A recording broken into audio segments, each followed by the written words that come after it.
Hey everyone, Slomun here. I am frustrated.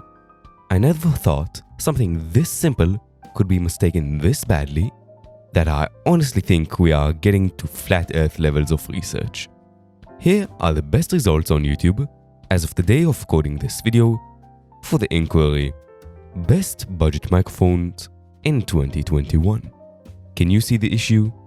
All the microphones you can see here are trash that is probably produced by Razer that is not even worth spending a single dollar on.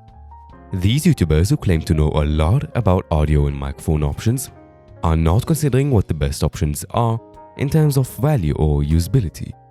They just show what they have been sent and have been decently satisfied with in their studio environment. I don't think there could be a worse presentation of the audio market. So I, as a small creator, actually bought this microphone that you are listening to, and I'm going to tell you why it really beats all of the competition on the market and will leave you satisfied as a customer. And, of course, this microphone does not only sound good, it is easy to use, versatile, and has a clear upgrade path for the future. So, you won't need to buy a new microphone for every single issue you have. This is something that you wouldn't get from something as expensive as a Blue Yeti, or from a cheap $20 Chinese knockoff that will survive exactly until the warranty expires. This microphone is the Samson Q2U. The Samson Q2U is a dynamic USB and Xlr hybrid microphone that retails for an amazing price of $70.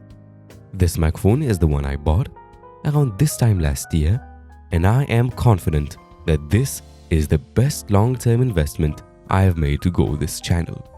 While improving video quality and renders could help, if your video has bad audio, its overall quality will amount to nothing. First, one of the best features of this microphone is that it is a dynamic microphone, and honestly, I would pick any subpar dynamic microphone over any good or even pro-grade condenser microphone for YouTube, and I'll explain why. The main difference between these two kinds of microphones is the amount of sound they pick up from the surroundings and from you. While condenser microphones are to be preferred in a well-sound isolated environment like a studio because of their slightly wider sound range compared to dynamic microphones, they do pick up a lot, and I mean a lot more background sound compared to dynamic microphones. Dynamic microphones are to be preferred on stage and vocal recordings, since most of the sound range that they're missing does not matter on a human's voice, and the sound cancellation that they provide is a huge advantage. Not to mention that dynamic microphones usually don't take any electricity to work and are vastly more durable. For these reasons, dynamic microphones are preferred for home recordings or recording in places that have a lot of background noise, like your loud gaming setup. I personally play in a room with no sound cancellation foam pads or anything like that. I just don't need it. If I would have gone with a condenser microphone like the Blue Yeti, I might have even needed to invest more in sound cancellation to get the sound that I want. Generally speaking, cheap microphones that you can find in videos like these are condenser microphones and would be hot garbage in a home environment, since there's a lot of background noise and not a lot of cancellation. This microphone, in contrast, does not even pick up my gaming PC under full load and doesn't even budge when I make a lot of noise with my mouse or keyboard, as you can hear in my gaming videos. But wait, there's more. The Samson Q2U does not stop destroying the competition right there. It just keeps going.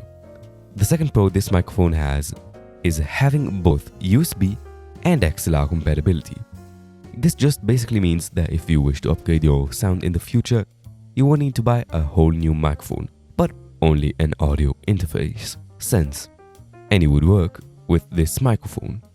If you don't know what an audio interface is, then you shouldn't worry about this now, and just be grateful when you do understand more about audio and wish to upgrade in the future.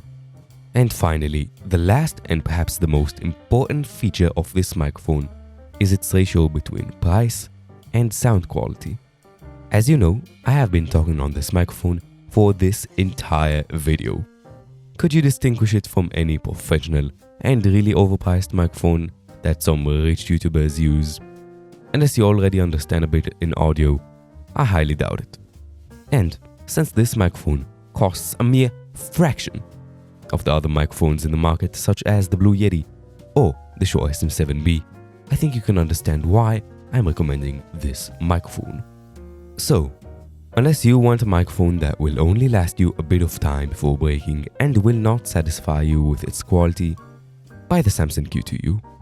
You won't regret it. With that being said, I hope you all enjoyed the video. If this helped you, press subscribe, maybe even ring the bell if you want to watch more content similar to this. And just don't buy the Blue Yeti. Ciao!